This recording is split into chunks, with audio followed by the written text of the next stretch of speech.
Hey everybody, welcome back to the rock room. Rainy, crappy, drizzly day outside. What are you gonna do? Can't go outside and lay down and play in the sun. So let's make a cab. Sounds like a good idea? Yeah, does to me. What else are you gonna do? Let's go through the process and make a cab. Let's see if we can pick out a stone first. Okay, so let's go pick out that stone, shall we? So we'll go out here into the rock room, the other rock room where the rocks are stored. And let's do an agate. Should we do an agate? Let's do an agate. Let me climb up here. I'm going agate bin. Oh, and into the agate bin. Pretty dark, pretty mysterious. Grab that one. All right. Climb back down. I don't kill myself. And this is, ooh, that's kind of a nice agate, right? Let me get in some light here. And yeah, we will take this agate and we will cut some slices on the saw. All right, here's our saw. Here's our stone. Let's cut some slices off this, right? Move our tripping hazard out of the way first. So basically, I'm just going to cut some slices off it, right? Doesn't sound pretty complicated, right?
That's probably getting to be too thick to cut. So let me rinse these off real quick. We'll show you what they look like.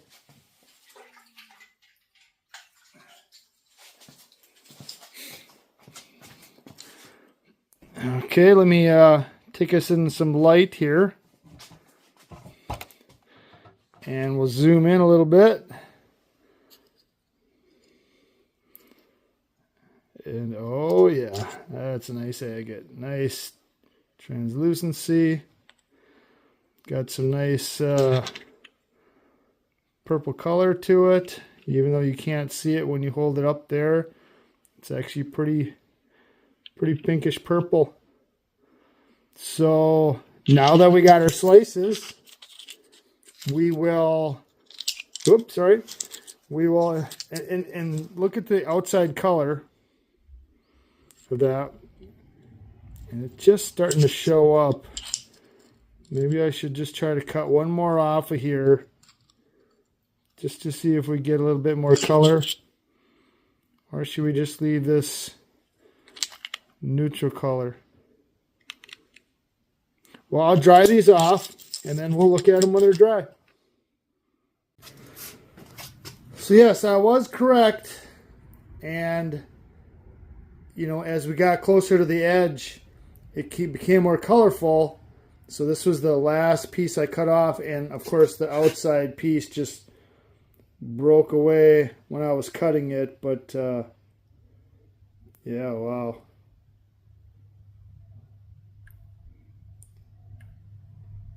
What a stunner, right? So we'll dry this off and we'll draw out our cab design. Okay, so here we got our cab dried off. We got our fine tip Sharpie. It's a must. And then we have templates. And you could use a template, you know, little templates, or, you know, a dish where I've got assorted shapes. Some of my fishing lure shapes are in here. You could use that. Or you could do a free form. And what a free form is just meaning you're not going by any template shape. You just kind of look at the stone, check for fractures, check for like little pits. See that little pit right there? You know, something you want to avoid. Maybe if it's on the bottom. And then this is going to be our top. So if the bottom has this pit, the top might not. But again, depending on how far you cut through, will you hit that pit? Will you hit this crack? So that all comes into play. You can see that little crack right there. Little rough stuff. So it all comes into play where you're going to put your stone. So you want to avoid all those hazards. The soft, crumbly outer skin on it. So you want something, so you're going to, although you can, you know, if you like this, whatever, you're still going to want to keep your stone somewhere in this middle part. As you can see on this one, it's all the edges look like it was surface. So this stone was always like a small stone like this. So, you know, you want to keep away from the edges, just as a rule of thumb. You can get stones right up to the edge in solid material, but then again, you're always taking that chance that it's going to break away. So we will decide our shape and we will draw it on the rock with our Sharpie and see what we come up with a shape. So let me draw this out real quick and I'll show you what I come up with. Okay, I examined the stone and I seen right down here with some rough stuff. I think I want to avoid that. And then you got this big breakout there. So we might want to avoid that. So then that kind of leaves us this central area. I'll kind of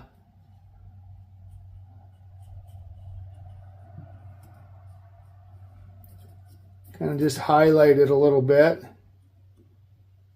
These Sharpies only cut on a certain edge. So that, if you can see that, so that's more of where we're going to want to put our stone. Somewhere in there to keep away from all those hazards. So we can... you know, make a stone like that, but, you know, do you want to make a stone like that? It's going to be kind of an awkward shape. It'll be tricky to make, but it'd still be workable. So we want to kind of fine tune this into a shape. So we'll do this line. I don't know if I'm blocking my hand here from the stone, maybe. I'll do here. Let me move this camera on the other side. Oh, there we go. Now I'll be able to see a little bit better. So I will kind of redefine this line, make it a little, and again, you got to get these Sharpies at the right angle to right. So we're just going to make an arch. And if you're not good at drawing in arches, just use one of your templates like this. See, this has kind of got that. Now I'm probably blocking the view again, right? And I got this little paper towel there. So I'll just use this as a guide. And I'll just draw my line. You can feel that magic marker kind of digging in there. Which, I'm moving too far out of the way. which is kind of like some pits. And then we can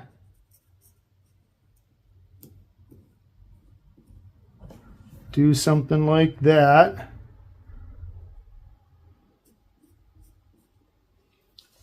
And then we'll just square off the back.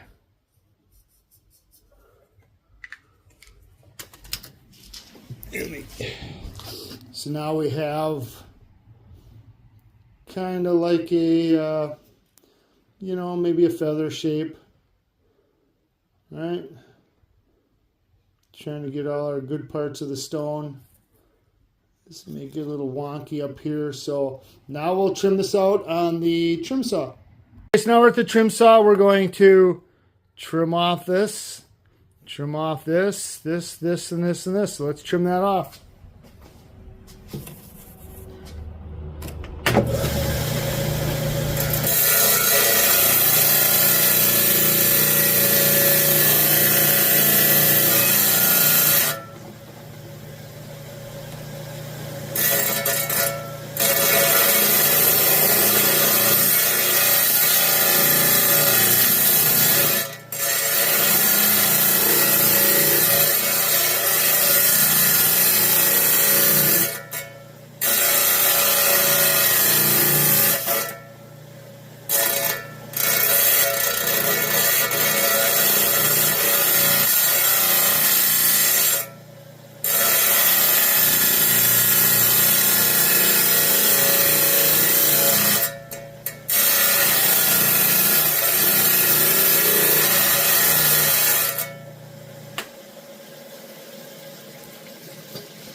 Okay, so now I got this kind of roughed out. This is our general shape. Just a roughed shape.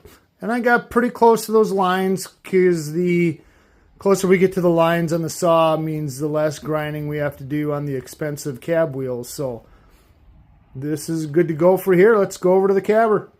All right, here.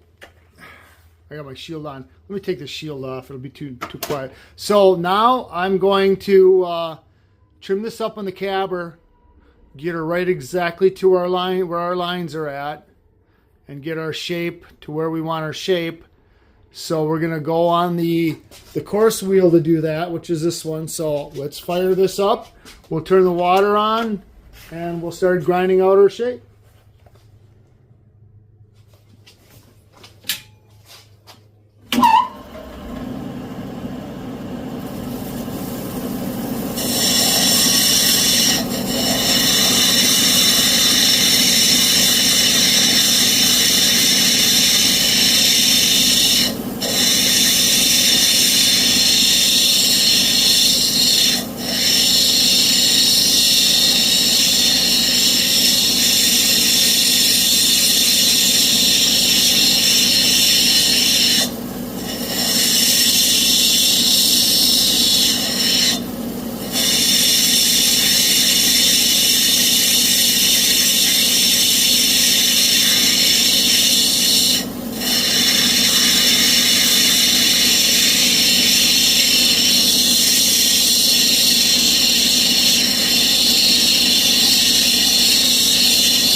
Oh, we'll turn this light off. Alright, so now our shape is to how we want it. Now we're going to dry it off again. We're going to dry it off again, and we're going to draw on our girdle line. Now I don't usually draw a girdle line on here, but for learning reasons we'll put it on here, and I'll show you what it's for in a second. But all you do is you take your Sharpie, remember, good old Sharpies, can't live without them, and hold it down on something solid so you're not lifting up or down, and just basically hold that marker in one place and then just move the stone, and I'll just leave the marker sit where it's sitting, move the stone,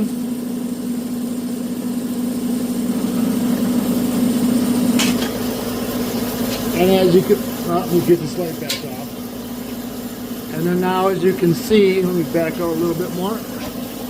As you can see, I have that girdle on there.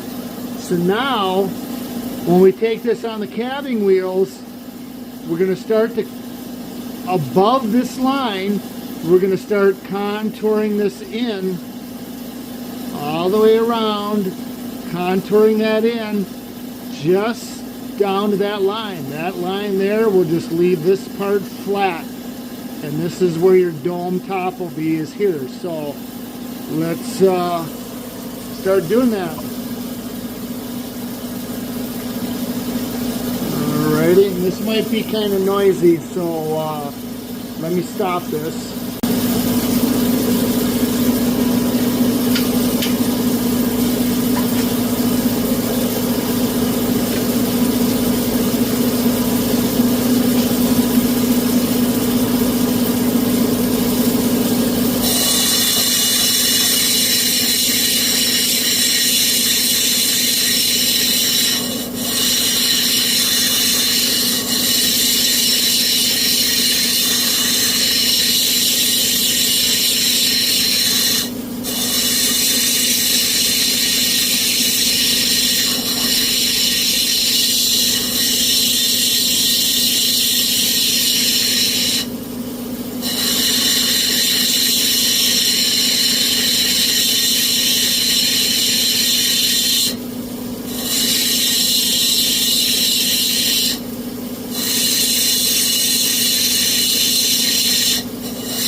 Now you can see how I got it down to that girdle line, or close to, because you don't want to go right to it right now, because we're going to do that on the next wheel. But what we're trying to do now is see how this rough top is, and it's flat. So I keep going around the wheels, around this edge, and we'll just keep making this top smaller and smaller. And how you do that, you put it up to the cabbing wheel, and you see me doing this motion, and all I'm doing is always taking off that corner, and it'll get less and less of a corner. And it's not necessarily a 45-degree corner, but I'm just keep grinding it and grinding it and grinding it, so there's no more flat top here. That'll all be gone. So we'll keep grinding, and I'll show you what I mean.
Okay, now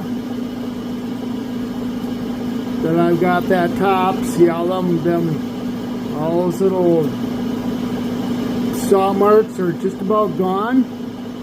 So this is good now. Now what we're going to do is we're going to move down to the next wheel.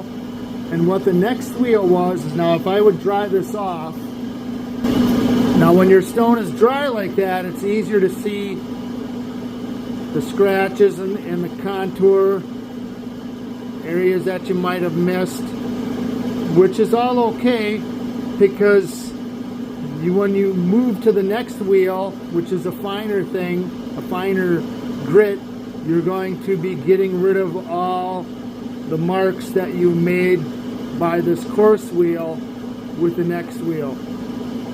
So let's move on down to the next wheel, and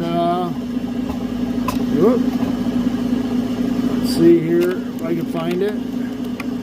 And we'll start to do the exact same thing that we just did on the last wheel with this wheel, and then we will grind this a little bit smoother than what it is right now.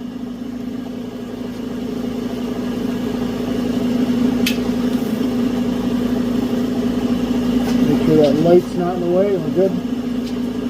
Turn on the water.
I'm not speeding this up at all. This is how fast I keep my hands moving, because you don't want to hold it in one spot, because if you hold it in one spot, you're gonna leave a flat mark, and you don't want a flat mark. So we're trying to always keep the stone moving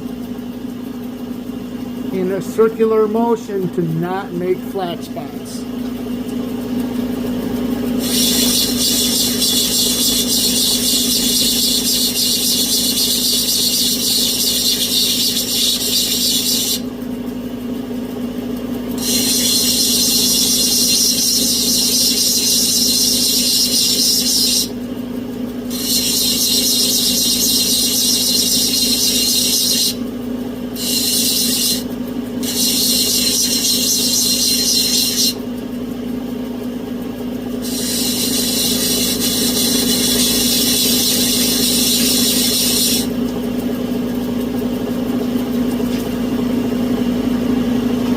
Okay, let me dry this off.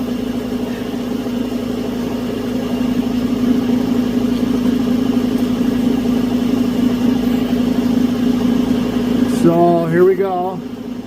So now what that wheel did was got rid of all the scratches left by the previous wheel. So, and I have these wheels set up differently. Normally you would be going from coarse to finer to finer and finer on down the line, but I just do it differently.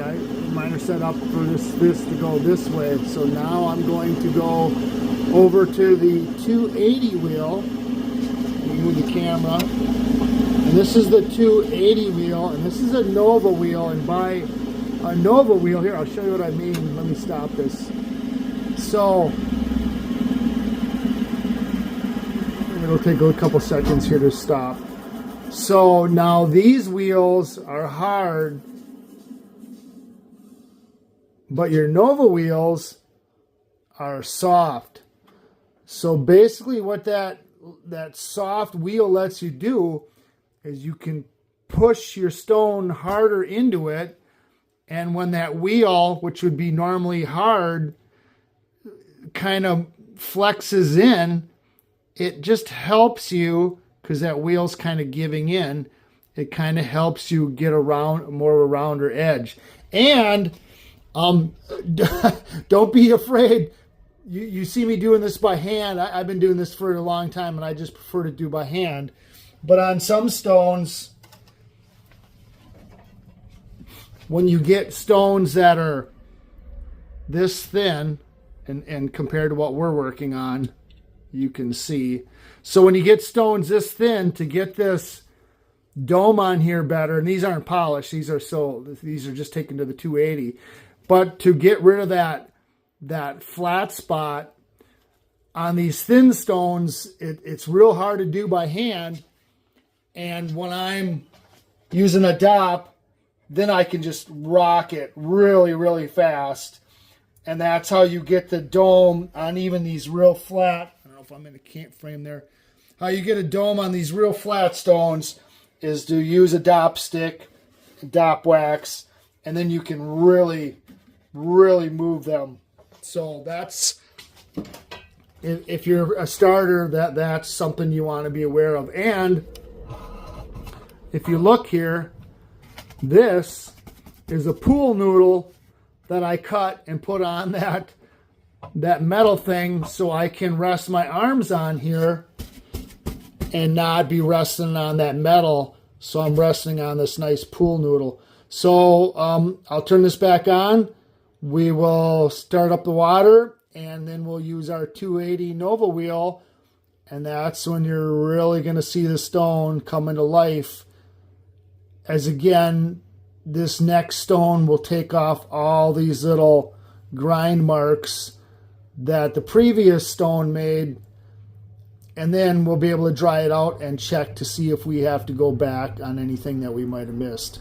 And then I'll do kind of a cleanup on the backside. Of course, it's usually not shown, but in case it is shown, you know, you can, depending on if it's going to be set in some kind of a bezel, you won't see the back, but if it's like a wire wrap or something, you will see the back. So we'll start this up on the 280 and watch it come to life.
I'm going to go along that edge and get rid of that marker line that was on there from before.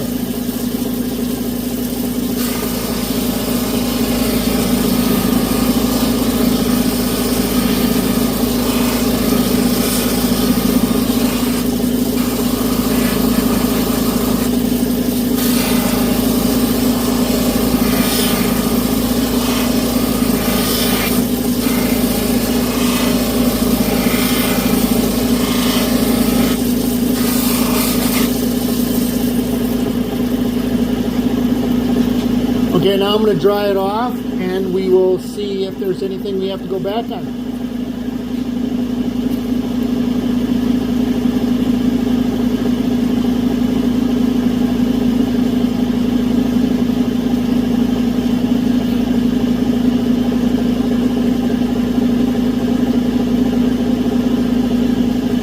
And I don't know if you can, let me see if I can zoom this in, super zoom.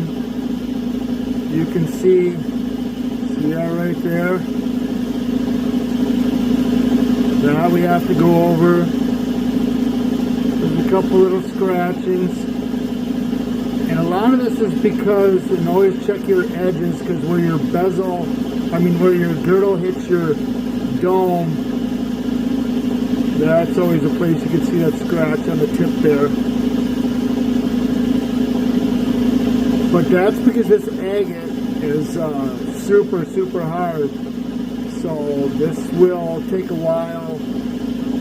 Because of its hardness, it's going to be harder to polish, so we'll keep going on the 280 a little bit more, see if we can get rid of that spot right there.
Okay, I had to zoom way in, right? Oops, sorry for that. So now I will dry, and you're always going to dry it off because you leave it wet like this and you ain't going to see nothing but reflection. So we'll dry it off.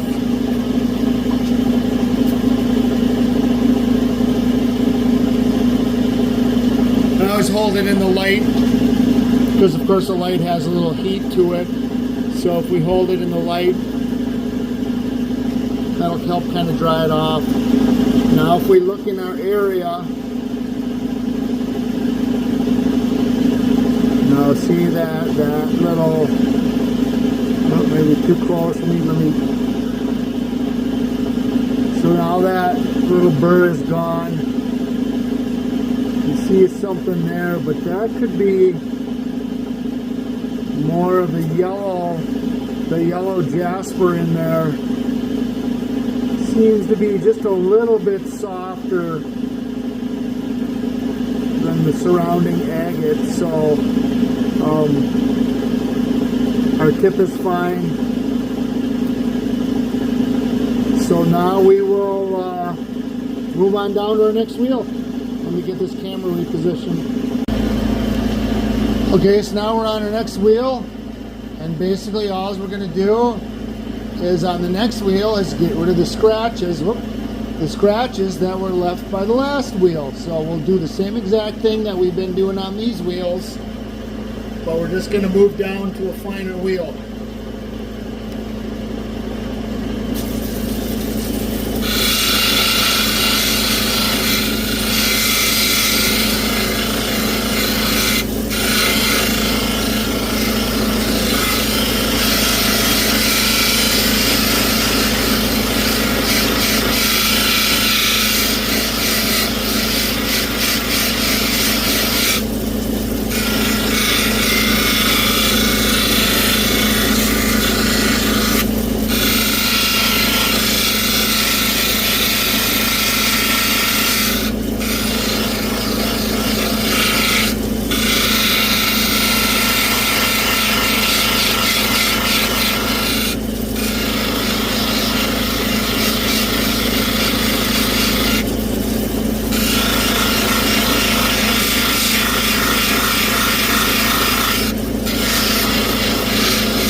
Okay, there was the next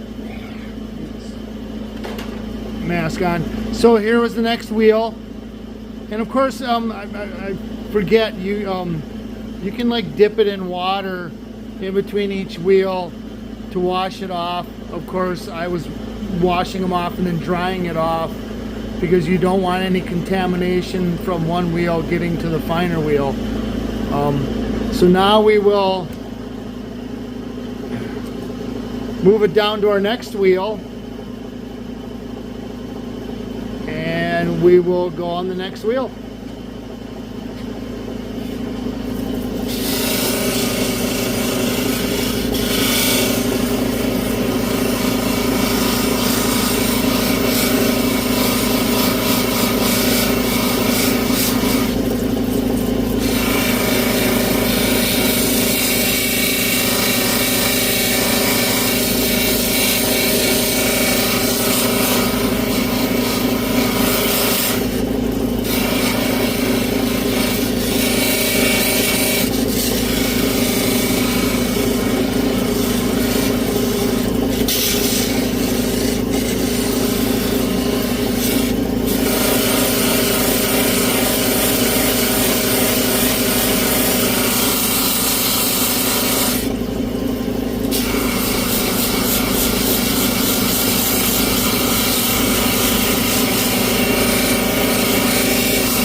Okay, now we're going to go down the next wheel, but I'll show you on this wheel real quick. Like I say, I don't use gop sticks, so even on say something that's this small or even smaller, I'll still just use my hands.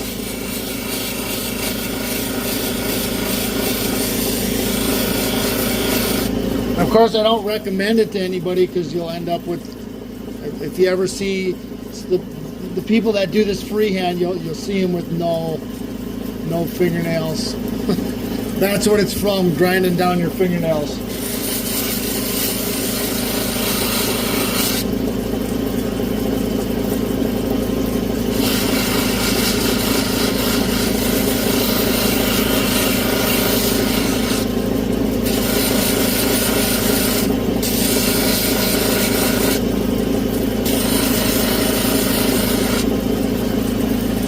Of course, that's just a little piece of turquoise. So now we're going to head over to our final wheel.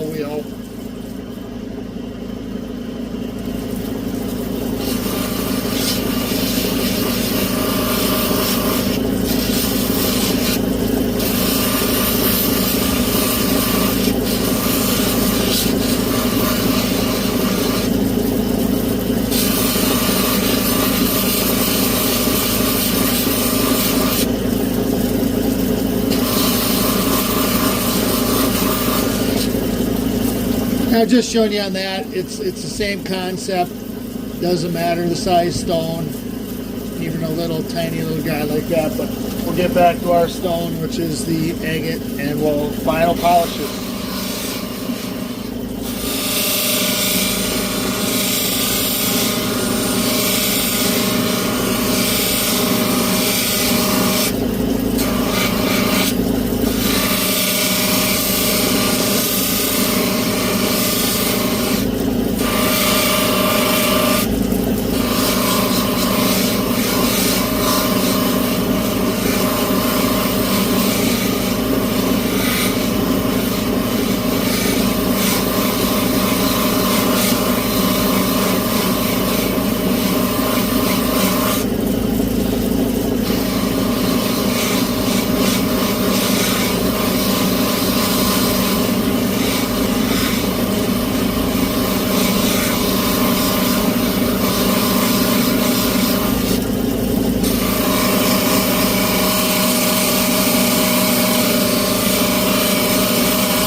And you don't want to do that.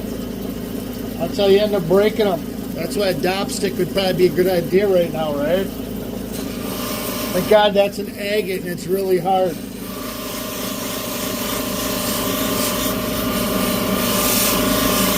But that being said, you know, on the dop stick, they will break off the dop stick and fly too. So you ain't real secure with a dop stick either.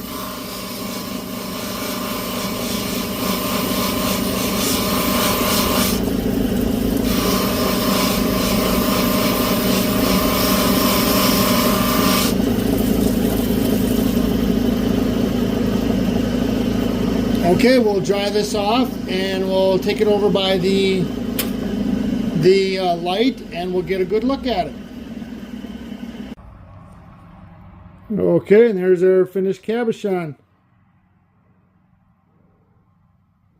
It's not, I guess it's not really finished now. Now, if I were to be selling or going to be giving this away or doing something with it on the flat lap here, although I got the water thing on top. I got a felt pad on there, selenium oxide on there. Just get a little wet, and then use that to buff it, you know, to really get it polished.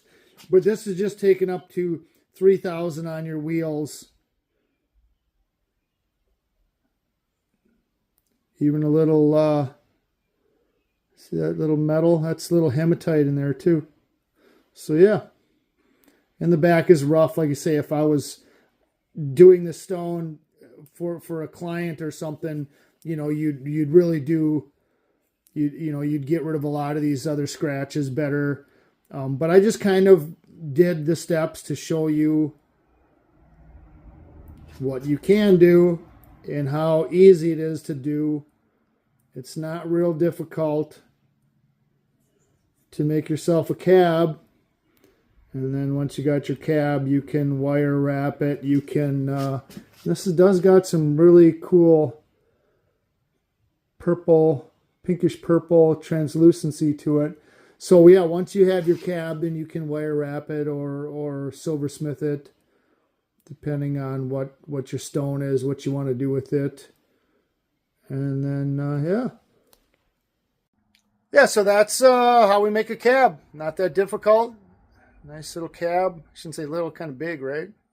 Maybe too big. But it was for show and tell, for showing.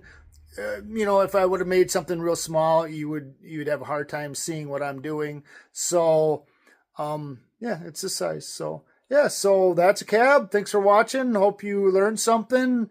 Comment if you need me to go over any other things that I might have missed or something that you saw and you questioned why I was doing it and I didn't mention it. Give a comment. Thanks a lot for watching. See you next week in a rock room near you.